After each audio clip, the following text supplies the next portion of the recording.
Today on Give Me Shelter. After a large transport arrives at Pet Helpers, Danya realizes some of the animals aren't good candidates for the adoption program. Will pressure from the staff influence her decision about which animals to take? Oh, did we not take him? I mean, we made the decision we weren't going to take adult cats. Okay. Caroline organizes a puppy fashion show to get some dogs adopted. But will all of them make it down the runway? Rita, get on up there.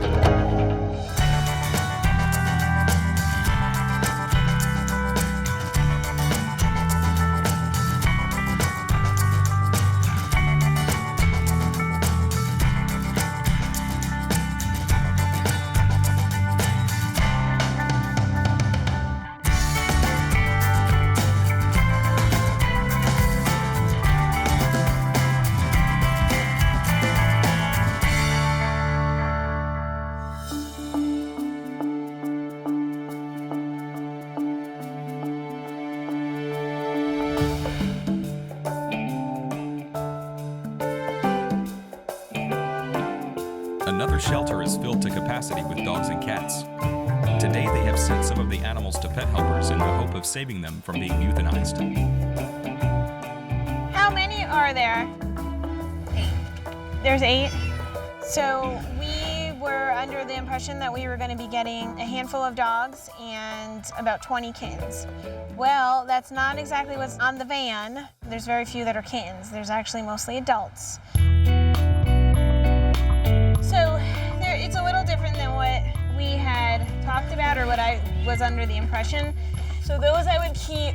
This one I wouldn't. This one I wouldn't. I like this one. I know, I like that one too. If we were gonna keep any of the adults, I'd keep him. He's sweet. He looks cool. He does look cool. You don't think this one? I mean, the idea of this was to save like kittens. It's kind of turned into a little bit of a awkward situation because we're unable to pull a lot of what they sent. And it makes it very upsetting for the staff and for me. None of them have names, they're all 13 numbers. 130753. Well, there's one that's name is a big boy. Oh, he's over there. Oh, did we not take him? I mean, we made the decision we weren't going to take adult cats from out of Okay, I didn't know. I know, I feel guilty though, but I mean, I feel sad too. It takes a toll when they continue to put guilt on me, but I'm tough and I know that I have to keep my eyes on the prize and to save the most amount of lives that we can, and sometimes tough decisions need to be made. I just want to talk to her about what the plan's going to be if I send them back.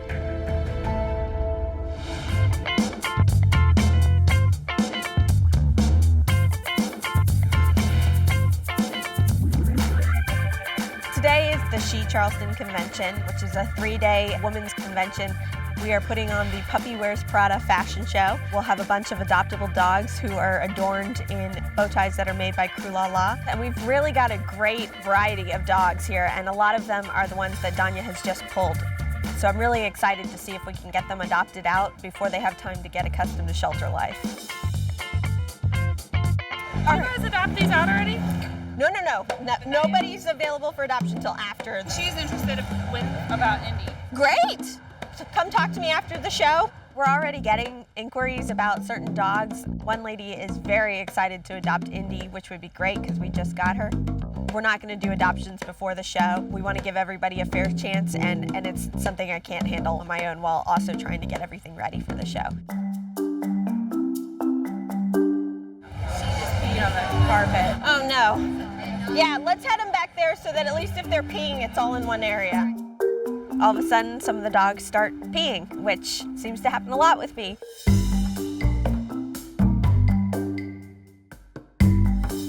So sorry, I don't have paper towels. Oh, that's Somehow paper towels escaped my... I appreciate that. I'm very sorry. I didn't plan on having them walk around quite as much. Luckily, the folks at the event have been really nice about it. I've gone to the bathroom and gotten paper towels, but they actually informed me that they're going to throw all the rugs away right after the event, so I'm a lot less worried about it now.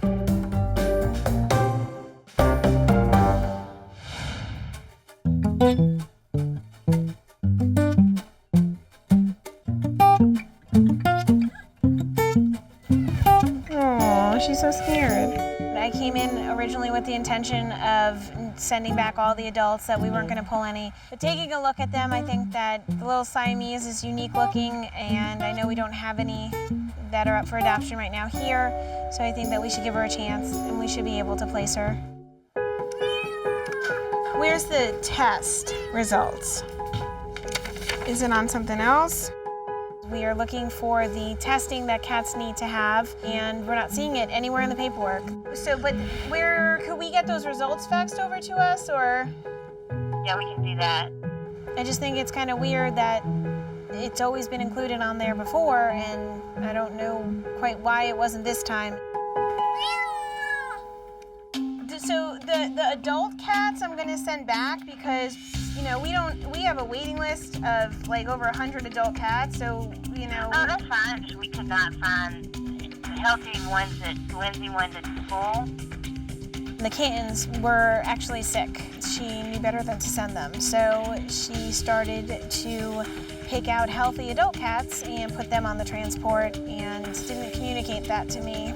But I don't blame her, because if I would be putting those cats to sleep this afternoon, I would be putting everything I could on the transport and just hoping that maybe we would fit them in somewhere. All right, and I'm gonna call you back and yell if the dogs are bad. No, I'm just kidding. So me and Tallulah have a great relationship. She's a great woman, and we've been working together for a while now. So I'm teasing her about the dogs, but not really kidding that much, because now I'm wondering what dogs are actually on that van back there.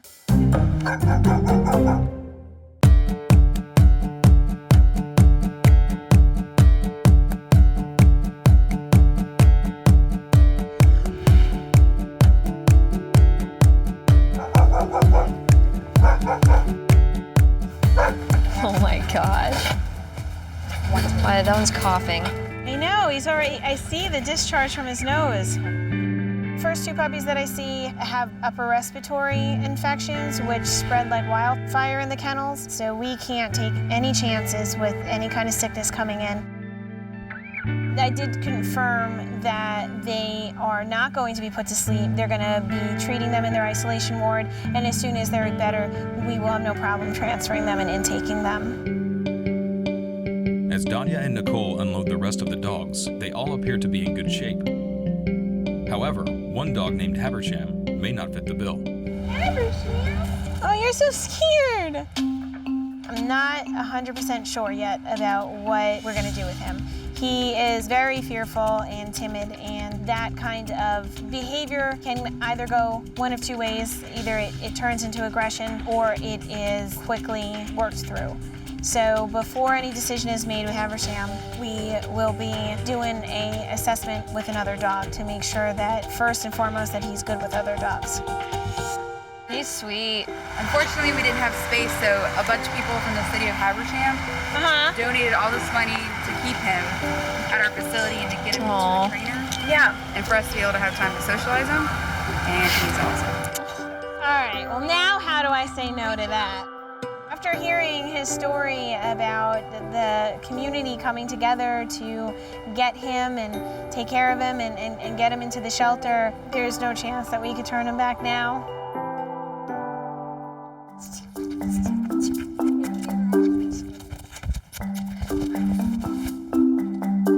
Nicole loves these kind of dogs. They're always kitties, and they're always nutty. Yeah, they go out in the yard together. That's why he knows her. Diamond's face. Oh. I tend to really like pit mixes that have, you know, really big ears or really big personalities. And then when I started playing with her, she was just so friendly and so people-oriented, and then she was good with the other dog that I just immediately fell in love with her. All right, well, guess who's staying here? We're gonna... Nicole is determined. We're gonna walk this way now. Diamond, you better hurry up. Hurry up. All right. So I'm a little hesitant to take Diamond because we have so many of the bully breeds right now on our adoption floor, but Nicole did not really give me a choice as she walks away with Diamond, telling me that we're taking her. I just felt like people are kind of suckers for those big ears, big eyes kinds of dogs, and, you know, I really tried to convince her that, you know, she would get adopted really quickly. And that's it, right? Yep, thank you so much. You're welcome, thank you. Sorry I didn't take them all. While it's sad when we can't take all of them, we have the confidence of the shelter manager that, you know, because you took the time to single these animals out, we know that they're adoptable, and we'll make sure that they're not going to be on the next euthanasia list. You know, if people would spay and neuter and people would adopt more frequently, then other shelters wouldn't have to be kill shelters.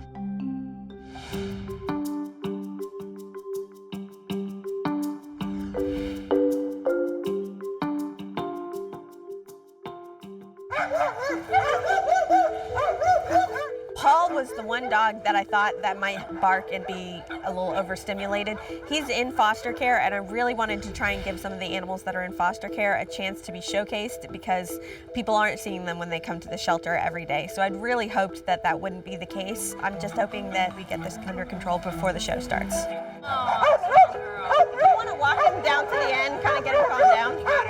I told Sarah to take Paul to the other side and just let him cool off, and then maybe stay over there until it was his turn, and then have him just walk straight up to the runway so that he wasn't hanging out with other dogs. So we'll see if that works. I'm gonna be so happy in about 45 minutes. Rutledge, you're a barky little one, aren't you?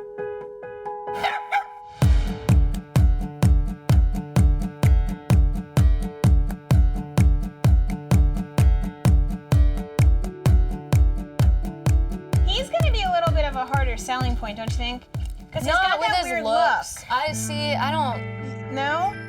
The same hesitation that I had when I opened up those doors and saw him and was a little bit like, either he's going to be aggressive or he's going to be okay. It will be the same look that adopters have when they see him in a kennel. Well, and it will help too, I think, if we house him with another dog, because then he'll look even more outgoing. Yeah, I think so. I think same with Diamond, because with having her with another, oh my God, her ears. I agree with you. I think she's adoptable. I think she'll go regardless. Look. Oh, what are you doing? Because Diamond is so playful and outgoing, and Haversham is a little bit more reserved, hopefully she will help him become more comfortable and relaxed so that he can show everybody how wonderful he is. First unheard message. Okay, we do like headquartered feline leukemia test. Message. All right, Tallulah. So now we'll have to go test those cats. What cats? All of them. They do the batch kittens? testing, yeah. Batch testing is when they take several cats and they combine their blood instead of taking blood from each cat, running each individual test. If the test comes up positive, either they will make the decision to test each one to figure out who it is and euthanize that animal, or just to let them all go. Every shelter does things differently according to what, financially they could afford. So it's not right or wrong, but that's not the way we do things here. All right, guys, so I just got off the phone with Tallulah, and all of the cats have to be tested because they do batch testing. So I know, I'm sorry. I was really shocked to hear about the batch testing policy that other shelters have. I'm really glad that our shelter does not do that we individually test, and even if we do have a negative one, we still try to find the best option for that animal. We don't just say, oh, that's it.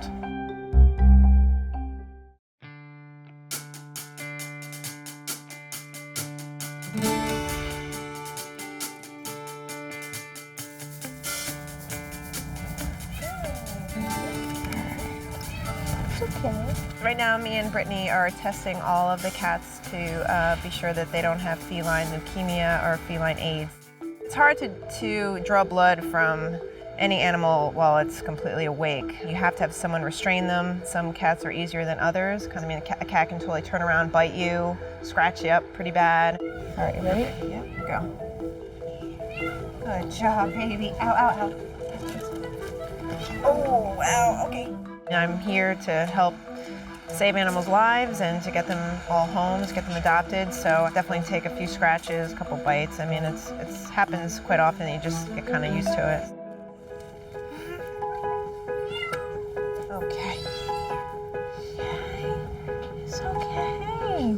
It's okay. Right now we're crossing our fingers, hoping that nobody comes back positive, so we're just kind of waiting to see what the results are.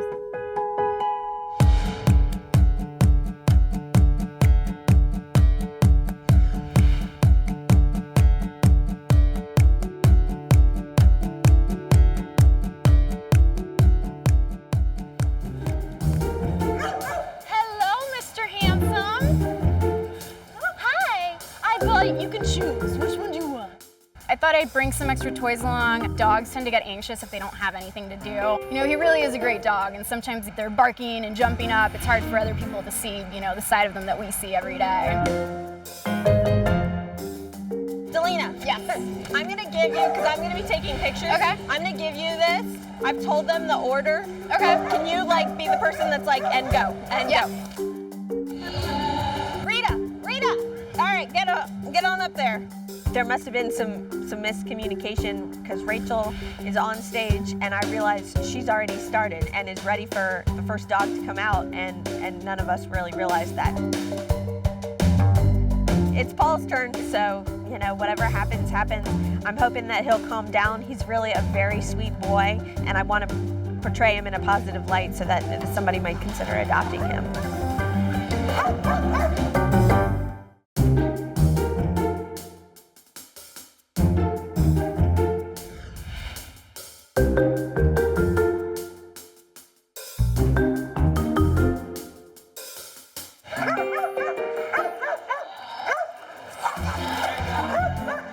Definitely some concerns as Paul made his way up to the stage, but once he got on there, something turned on in him.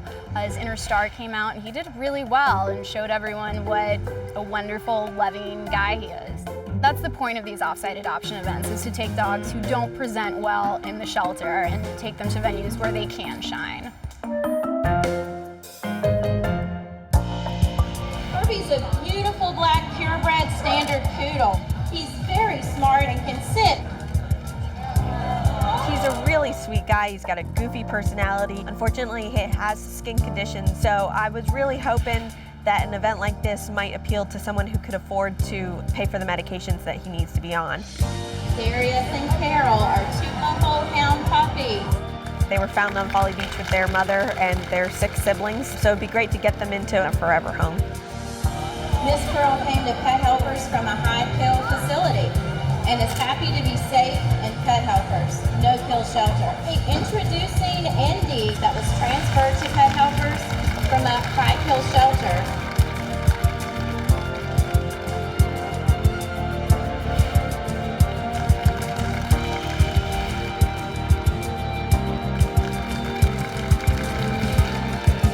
Our adoption counselors will be here today if you're interested in any of these fabulous dogs. Thank you so much. Now, if you guys don't mind hanging around for about 5 or 10 minutes, we're gonna come out here and we've got a bunch of people that want to adopt dogs, which is perfect. The show's over and that's great, and I think it went really well. We had a big crowd and a lot of excitement, but now we've got adoption counseling, and that's something that's completely new to me, and that's the part that I was actually more nervous about.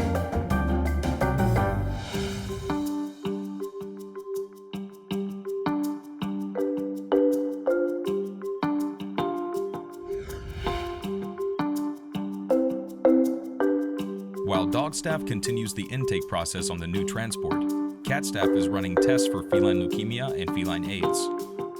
So far, almost all of the tests have come back negative. He's negative too. Yay, but negative! We're extremely happy. We always are when they come back negative, because that means that we can get them out on the adoption floor as soon as possible and hopefully get them homes as soon as we can.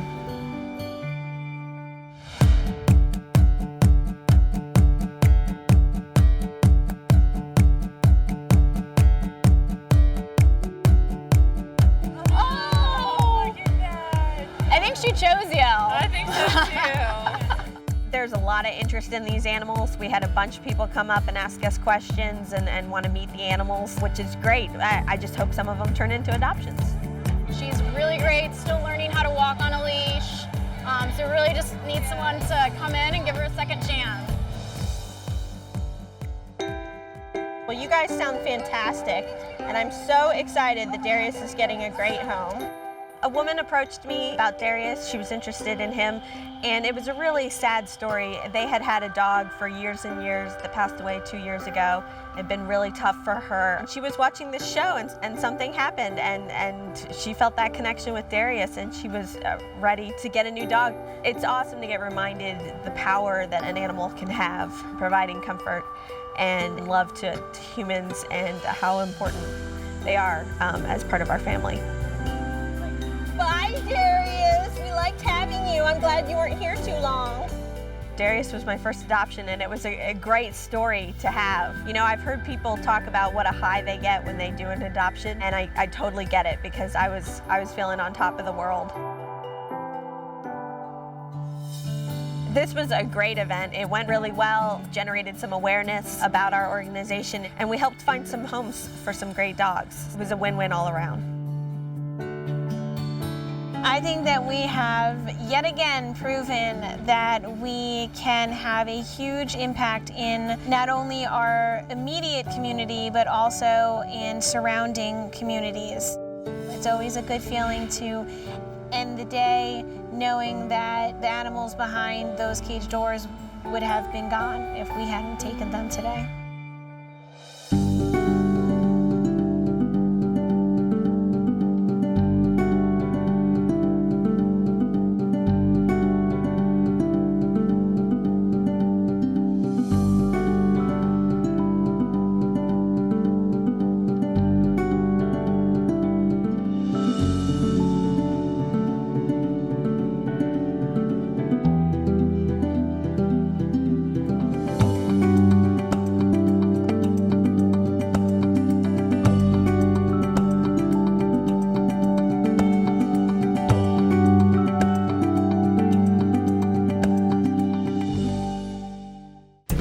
Today on Give Me Shelter. Jason and Brian trek through 20 rugged acres in search of an abandoned dog and a litter of feral puppies. But will they succeed in finding them all before they disappear for good? Jason, come here. Quietly. A foster kitten is rapidly losing weight due to an unknown condition. Will Dr. McKim be able to turn this unfortunate case around? And how much has she lost? She's at 0.78 right now.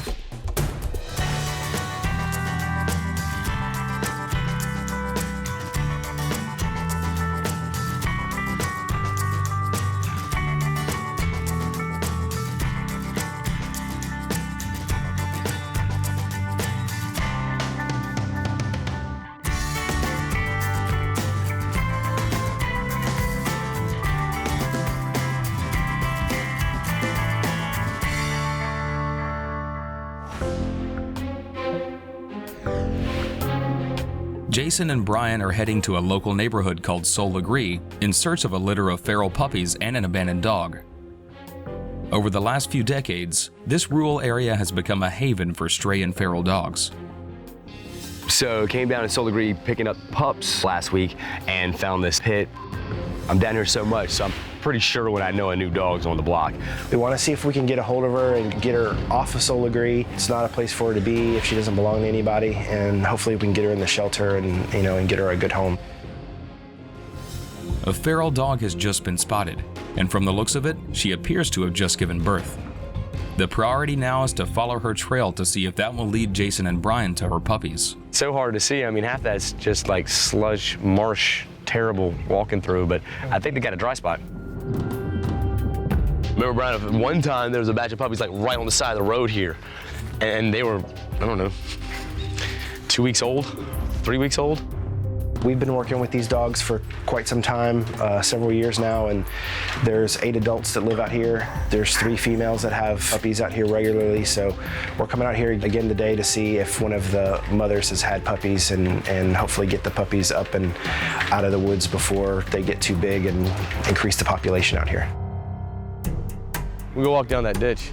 You want me to walk that way? Yeah, if you get on the other side of the restaurant, I'll find my way up that way and see if I can't scare him up there. I see Pretty Girl jaunting through the marsh. I know she's just dropped. Brian and I haven't found her puppies yet, so basically we're gonna split up.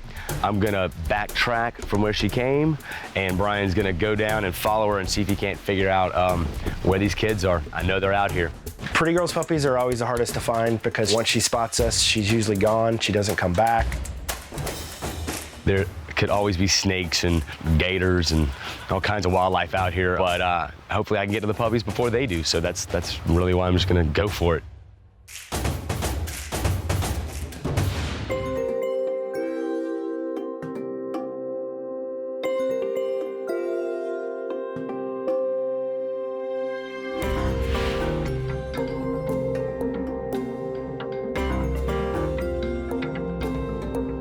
A foster kitten has just come into the shelter for an emergency exam with Dr. McKim.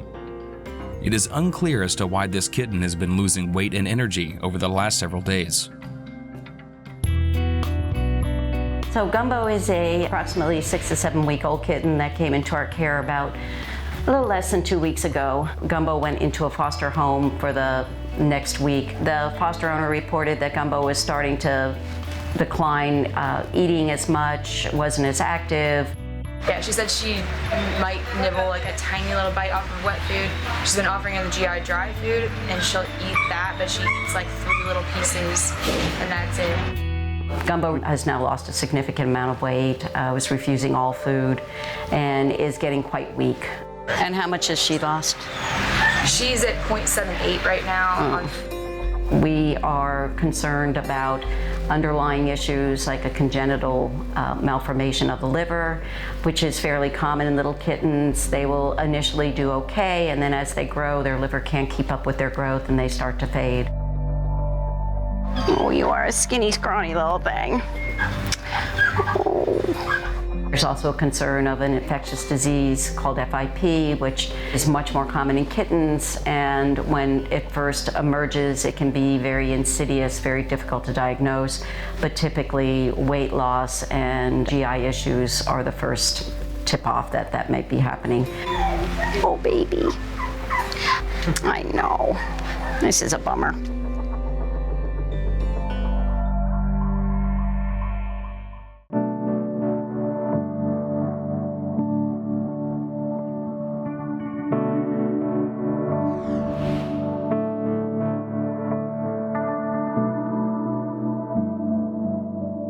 In spite of all her efforts, Dr. McKim is still unsure of Gumbo's diagnosis.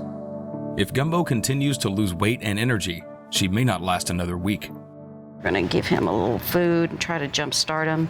We're gonna give him a little B12, maybe some more fluids. How much weight has he lost? Oh gosh, he started around just under a pound and now he's down to 0.78, so it's not very good.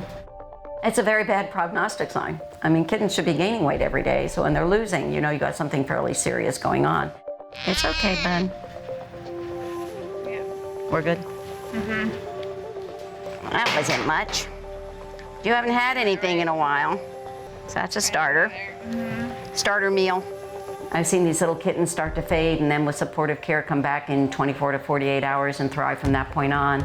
And I've also had the ones that the die was cast when they were born and I'm fighting something that I'm not going to win.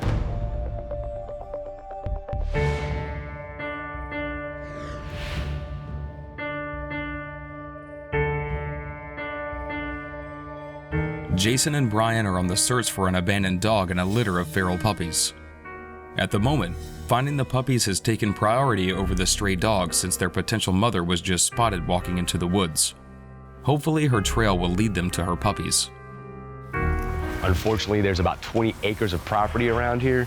They could be hiding anywhere. These dogs keep changing their nesting spots. It's becoming a bit of a struggle to find them.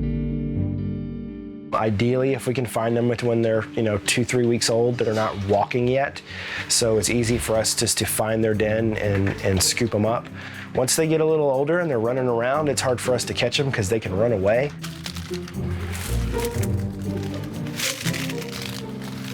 Ow. Watch out for that. That hurt. See anything? Yeah, I don't think these guys are over here because they would have been sounding off by now. You know, there's always the possibility of other predators to come out here. I mean, we are kind of in the woods. There's coyotes, there's foxes, and other things that could hunt them down as well. I can hear all kinds of critters around me, but I don't hear puppies. They really can get into any kind of hiding place, but I just can't give up just yet. These little guys got so many trails, man. I don't even know which, I can't tell which one's the main artery. Yeah.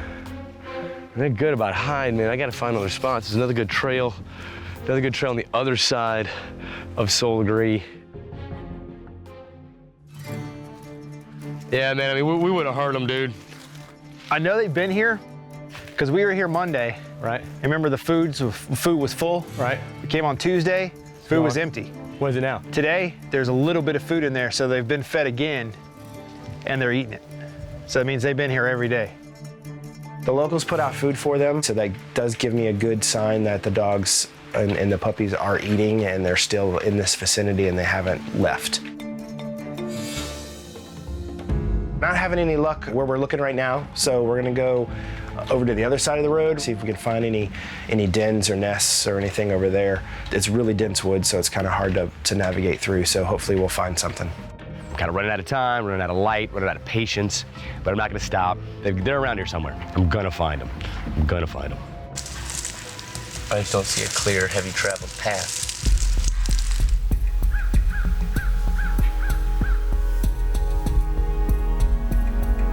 Jason. What'd you say? Come here. Quietly. Huh? Quietly.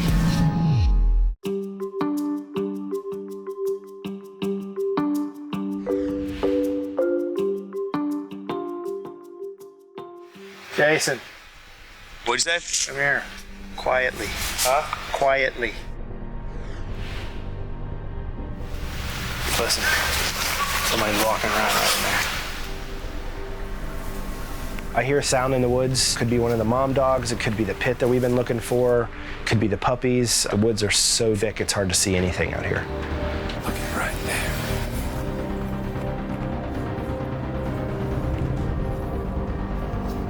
After several minutes of patiently waiting and listening, the noise has stopped.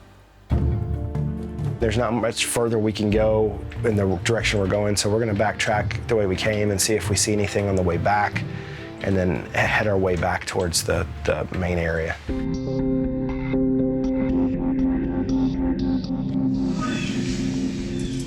What was that?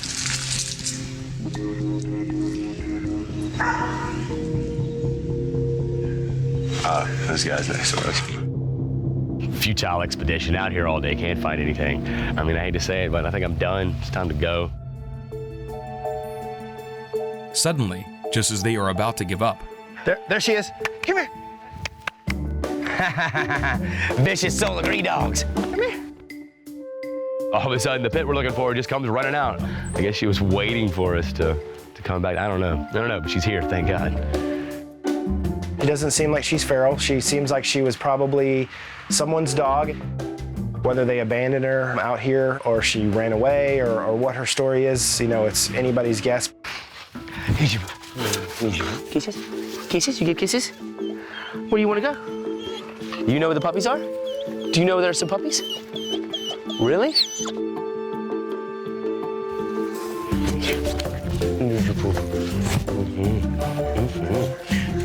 Vicious dog, so vicious. We didn't find any puppies today, but we know they're out there, so it's kind of sad when we don't find them. But we were able to get the pit today and get her off the streets.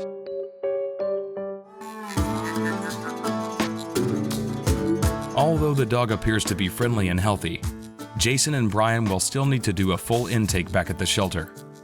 After spending some time on the streets, it's possible she may not be as healthy as she looks.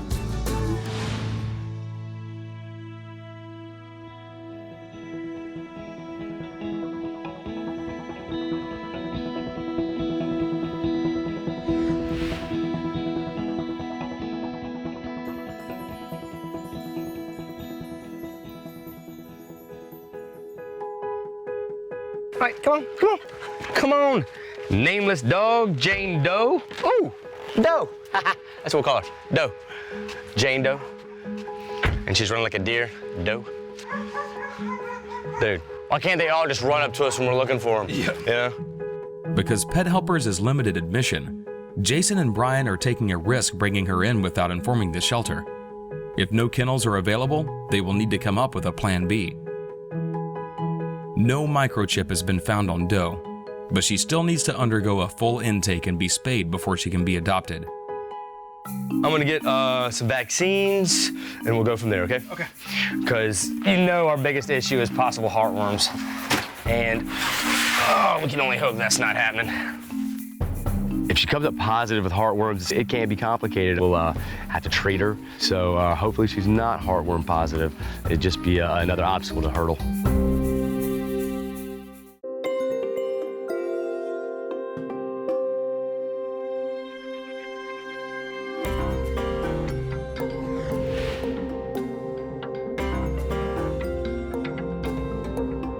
Thankfully, the heartworm tests have come back negative and Doe has been issued a clean bill of health.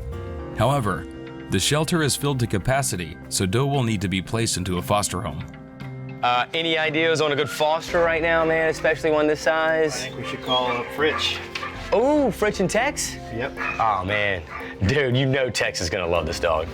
I thought about Jason and I's friend Fritch. He's got a really friendly dog that gets along well with people and other dogs. Everybody's either home or out to dinner, and if Fritch doesn't take this dog, I'm kinda screwed.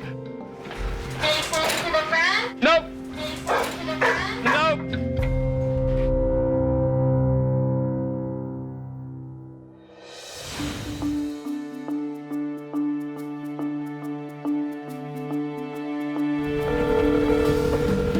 Hello?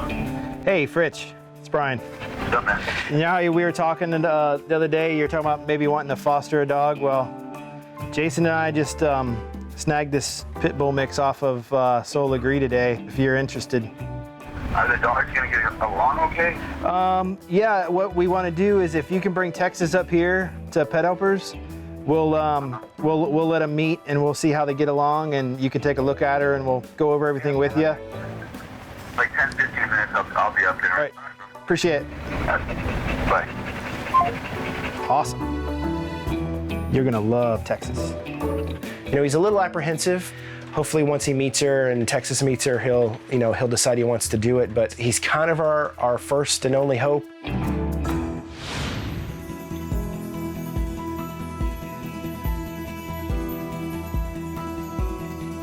Gumbo has been fed a small amount of food through a feeding tube, but she still lacks essential vitamins and fluids. In an effort to save her before she gets even weaker, Dr. McKim will administer a fluid injection directly into the skin. I think that's about enough, huh, buddy? And then we're gonna give you a little B12. Kittens take in a lot of their fluids with their food, so when they're not eating, they frequently get dehydrated, and that just makes them feel that much worse. So if you're trying to jumpstart them, they usually get fluids as well as whatever else you're doing. My biggest concern is that she's just going to continue to fade, where she'll get quieter and weaker and less interested in what's going on around her. Oh, look at the way he's like, really? I will be taking Gumbo home tonight, probably for 3 or 4 days. We're going to start tube feeding to make sure that we get at least some nutrition into Gumbo on a regular basis. And if I left her here, I wouldn't sleep well thinking about, I should get up and feed her. Overall, it'd be better for me to just have her in my bathroom where I can just go in and feed her. Gumbo's weight loss is still a mystery. Time will tell if she is able to make a comeback.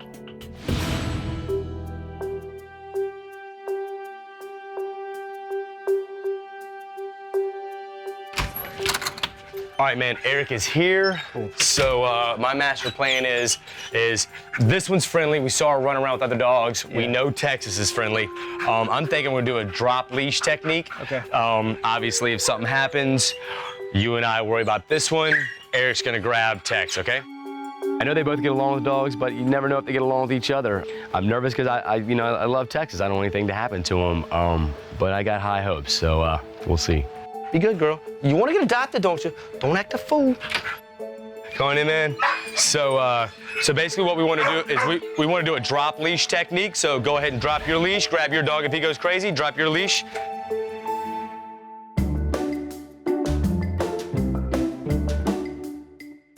Tex and Doe are gonna get along fine.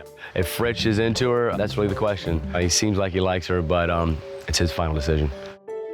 It would be nice if you could keep her till you found someone, because she's in such a good demeanor that if you can keep her out of the shelter, then she won't get that kind of crazy shelter dog personality after being cooped up. Nobody comes looking for her in 5 to 10 days, then we can adopt her out. Could be a week, we find someone else that loves her. Could be 3 days, you fall in love with her and have to keep her. I know you don't want another dog, but this is what happens when you foster. I'm not trying to suck you into a new dog, man, but you down? No, I'll take her for a little bit, man, and see how it works. You know? Thank you. Absolutely amazing. Fritch comes to the rescue. I guarantee you he'll either take her himself or find a home for her. So I couldn't ask for the better scenario. At the end of the day, with a victory, finding a dog, healthy dog, friendly dog, and then getting the dog into foster care, you really couldn't ask for more. I just hope it stays this way and maybe we find the puppies. Unfortunately, they're still in the back of my mind. It's always a good day when we end it saving an animal. You know, we would have liked to gotten puppies, but saving an adult means a lot because there's a lot that can happen out there on the streets. We're working so hard to try to keep the population down out there that any adult we can get off the streets is a good thing.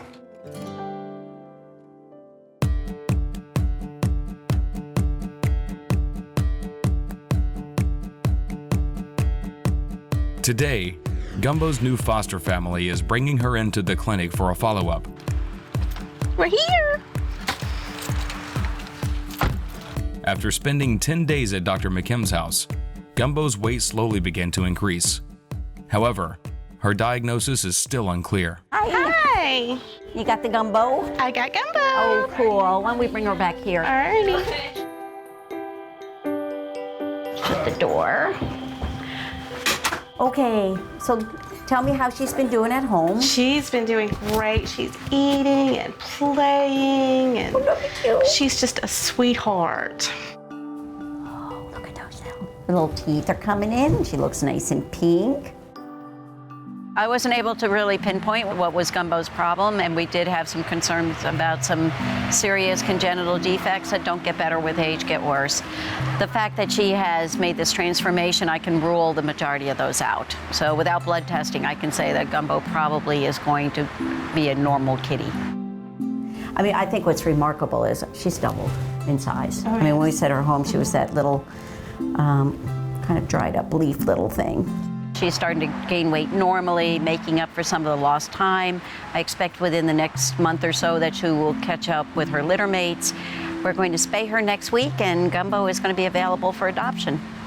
We are so thankful that Dr. McKim took her home and was able to provide that care for her, because if not, she wouldn't have survived.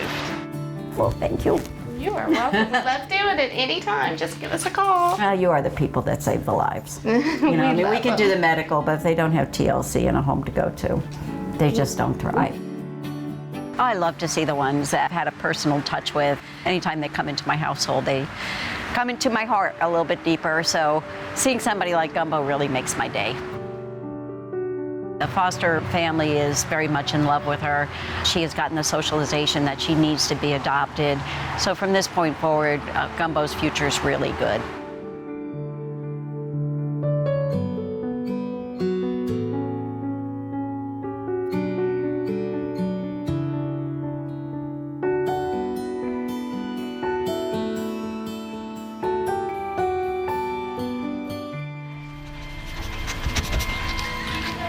Here we are, getting ready to go.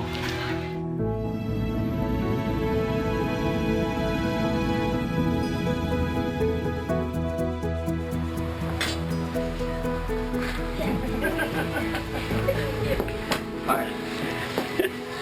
Hi. Today on Give Me Shelter. Brian's foster dog is feral and scared of humans. After a trip to the vet and some training, will she be suitable for adoption? She get more curious or less curious? Brian? An emaciated dog is rescued from inside a chicken coop and taken to pet helpers. But will her poor health prevent her from finding a forever home? She might have some kind of, who knows, some kind of illness or disease.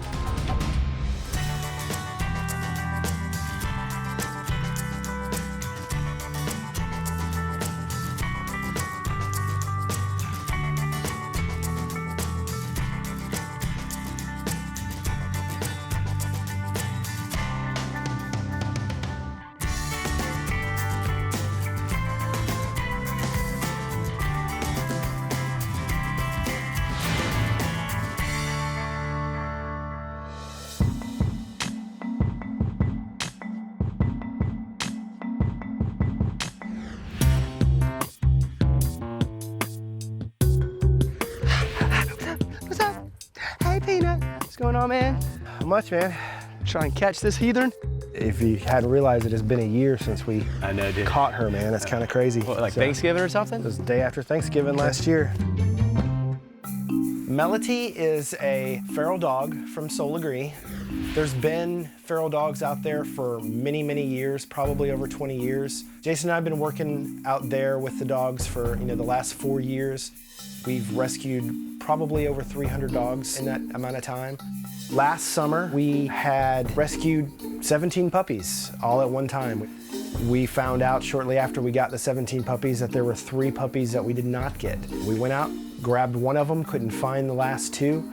And then months later, we go out there and we see these 2 adolescent dogs walking around and realize that those are the 2 dogs that we missed. Jason and I decided that we're gonna try to catch these dogs. So we set dog traps. In 30 minutes, we caught the 2 dogs. The boy quickly turned around, got adopted out really quickly. The girl, she was very skittish. She did not want to have anything to do with humans. Put her into foster care, didn't work out in foster care. So this summer, she moved in with me. I've taught her to sit, I've taught her to do a couple tricks, but that only happens with me. So when strangers come over, she reverts right back, just wants to pace around and stay as far away from people as possible. There are 8 feral adults living on Solagri, and most of them are too difficult to catch.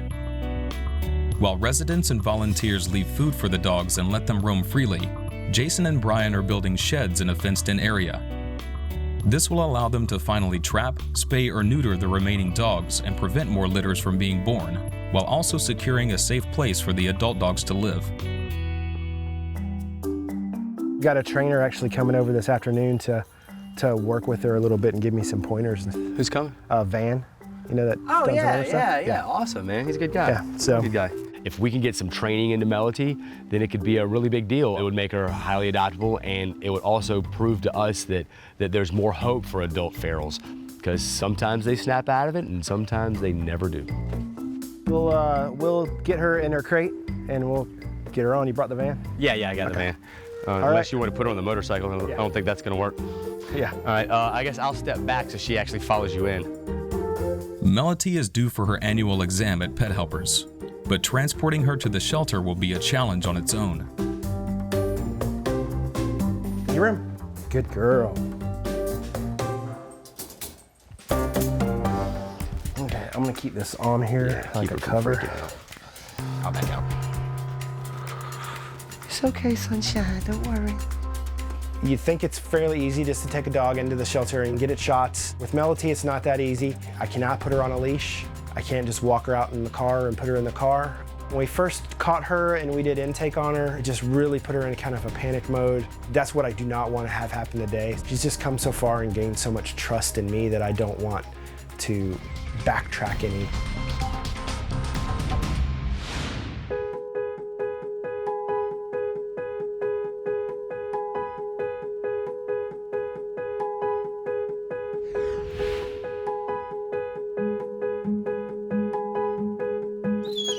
An emaciated and neglected dog has just been rescued by Pet Helpers volunteers and brought to the shelter.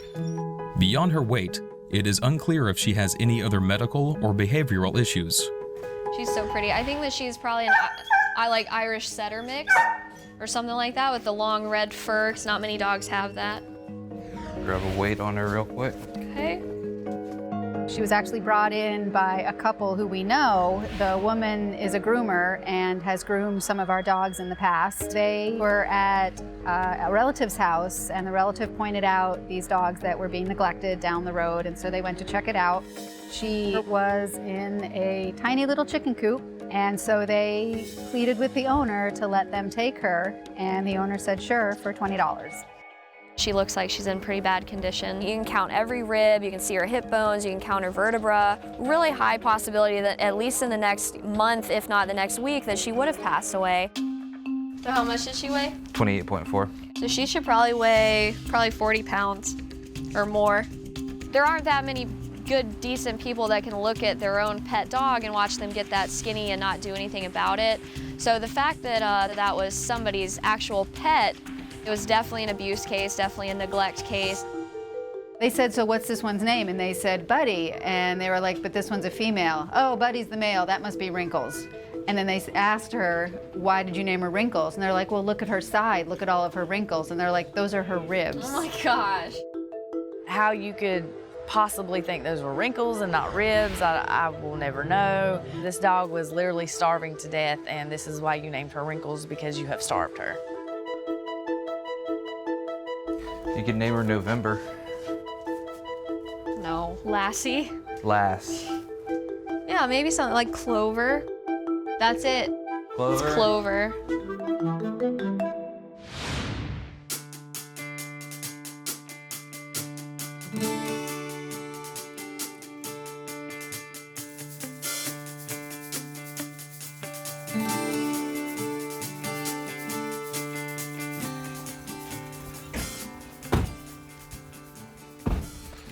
All right.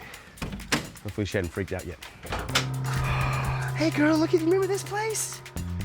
Melody is kind of a sensitive case. You know, she's one of the souls that didn't really switching from feral to domesticated very well. She's really taken a liking to Brian, but it's really important for us to get her out of Brian's foster and into a home. You know, he's been really working hard with her. She needs to move on. She needs to get into a forever home. Because of the severity of Melody's fear of humans, Dr. McKim will have to sedate her to administer the vaccines. Let's see. Hi, sweetie. Whoa, okay, let's see what happens. Alrighty, we'll keep her quiet. Hopefully this will work and, you know, she'll settle down so that we, you know, can get all the stuff done to her.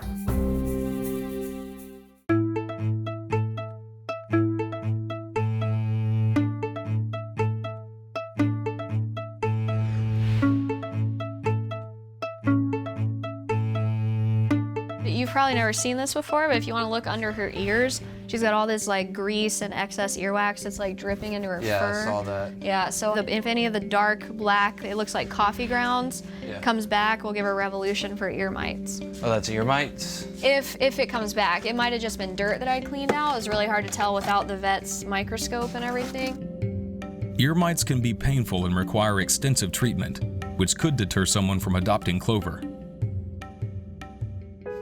I tried to offer her a treat and she didn't want it. It's weird, it's like she doesn't know certain things are food. I don't quite know what's going on with that because I gave her a kibble with wet food and she ate it, and the people said that they tried to give her turkey and she wouldn't eat it.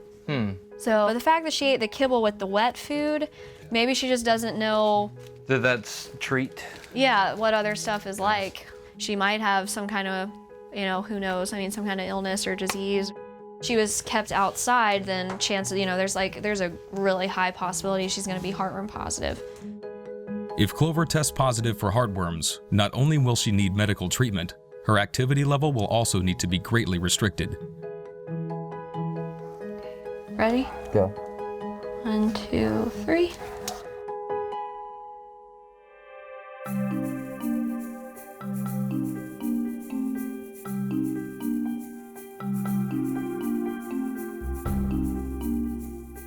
Melody has just been given a sedative to calm her nerves before she receives her annual vaccines. No, it's okay, girl. It's okay. Oh, it's okay, it's okay. Oh, let's see if you'll let us have that leg. Although she is sedated, Melody is still frightened of humans and could react out of fear. So Dr. McKim must administer the vaccines quickly and safely. Yay, look at that. Alrighty. Bingo. Oh, we were so good.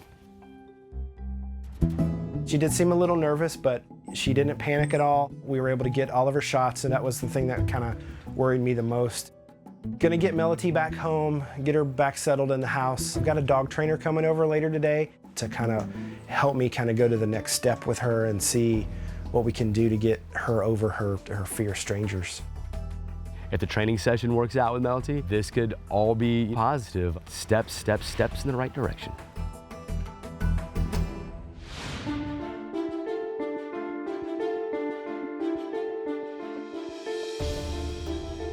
Ed and Nicole are patiently waiting for the heartworm test result.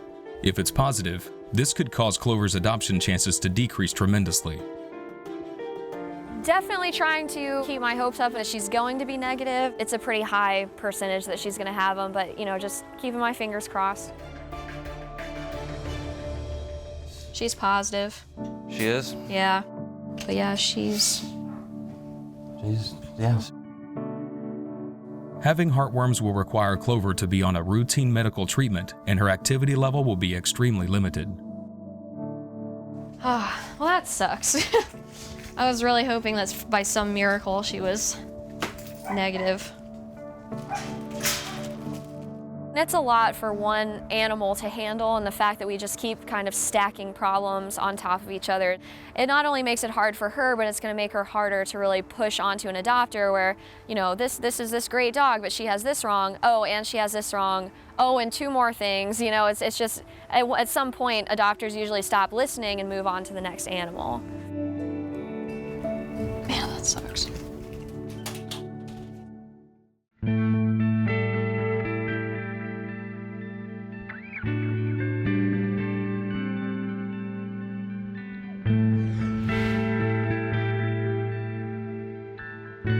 Nicole is still unsure about what is causing Clover's ears to look so dirty, and is worried it could be ear mites.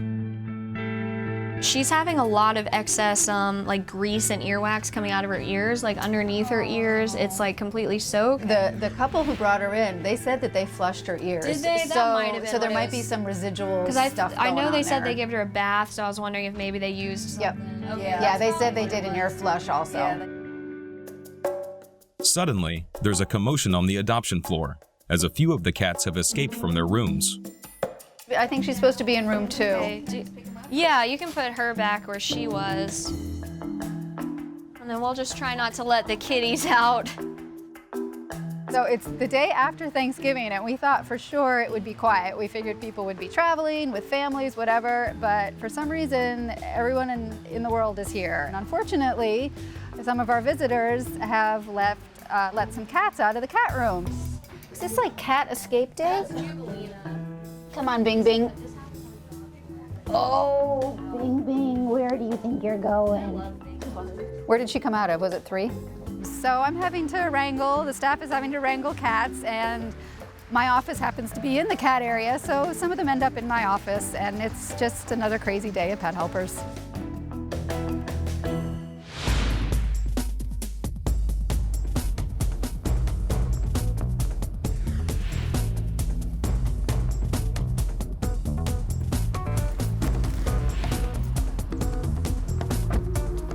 Van has just arrived at Brian's house to give him a few pointers on how to domesticate Melody and alleviate her fear of humans.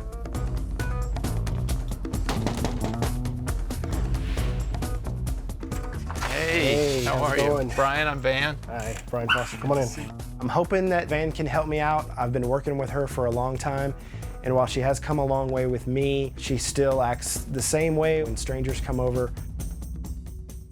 So if you're afraid of me, approach me, okay? I want you to approach me. I'm gonna turn away from you and just walk slightly away. I'm not gonna make direct eye contact with you, because the last thing you want me to do is, if you're afraid of me, is to try and hug you or interact with you. Hey, Brian, how's it going? That seems friendly to me, but to a frightened dog or a frightened animal or a frightened human, that's really threatening. The only thing you should be thinking at any moment when you're working with her is, what can I do to make Melody the most comfortable? And right now for her, the most comforting thing we can do is to take all possible pressure off of her. So you want to see if you can get her I'll see if I can to get come her out? to get out here. Okay. Okay. She's on guard. She's not wanting to go outside because people are outside. So the only way I could think of to get her outside was to let the rest of the dogs outside, because she learns so much from the other dogs and gets a little bit of courage from being around other dogs. Calliope, sit. Sit. Maybe we could put those dogs on leashes. So I asked Brian to put Peanut on leash so that we could keep her from interacting with me unless I wanted her to, but she was there to provide a signal and a set of cues to Melody that I'm okay and that Melody's okay. So it's important for Melody that she have another dog present when she encounters a human, because it's such an intense situation that she feels the absence of her pack, just the way we would feel if we were out in the woods and you thought somebody was after us and I left you. It would multiply your fear incredibly, and so it does the same thing for her. The goal is for her to be adopted to another family. But if she can't learn to accept strangers, then the potential for her to be adopted is very low. And so what we need to do is help Brian understand the methods and the steps to follow when strangers come over. Let's say that I had a $100 bill in my hand or a $50 bill. But the rule is you can take the $50 bill if you let me punch you in the face. You should feel happy if somebody presents you with a $50 bill. And instead, what's going to happen is that I show you a $50 bill, your heart's going to start to race because I've created an aversive. You know, that's an interesting perspective because she is so fearful, and we don't want her to have a negative association with people or treats. Put the $50 bill down, and instead of punching you in the face, I turn and walk off and go, that $50 is all yours. So the first thing you're going to do with her is treat and retreat. She's going to see you give her food, but you're not going to be present, you're not going to face her, you're not going to expect anything from her. I'm also going to feed this dog so she can see that I'm feeding that dog. Did she go eat the treat? She's smelling for him. She's smelling for him? Good. I'm going to see whether or not she'll even be curious. Humans are upright and dogs are on all fours. So the fact that we are so much taller than dogs makes us way more threatening than we want to be in a situation where we're dealing with a frightened dog. She get more curious or less curious? Brian?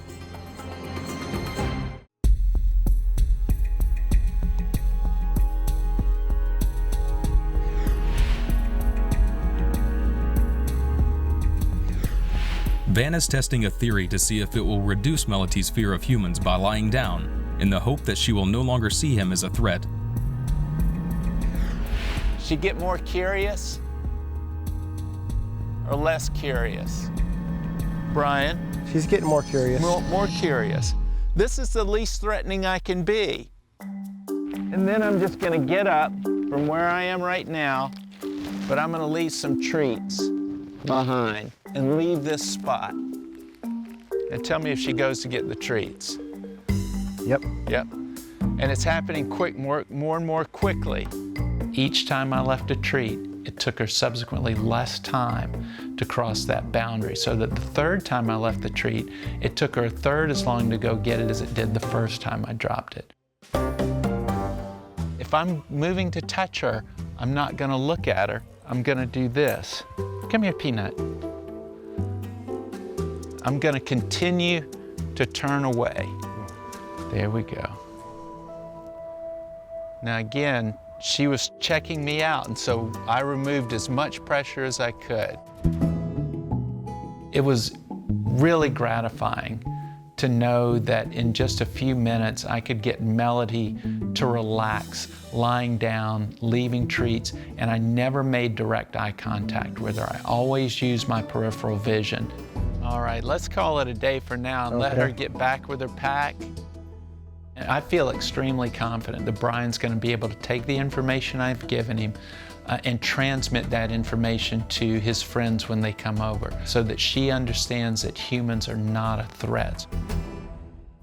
I'm very glad that Van came out today. He's a volunteer at Pet Helpers just like I am. The fact that he's donating his time and his talent to help me out and to help Melody out and to help animals out, I'm very thankful for him to come out here and do that. This last little tip is going to help her get that extra confidence that she needs so that she can go to a permanent home and become that family pet that somebody wants.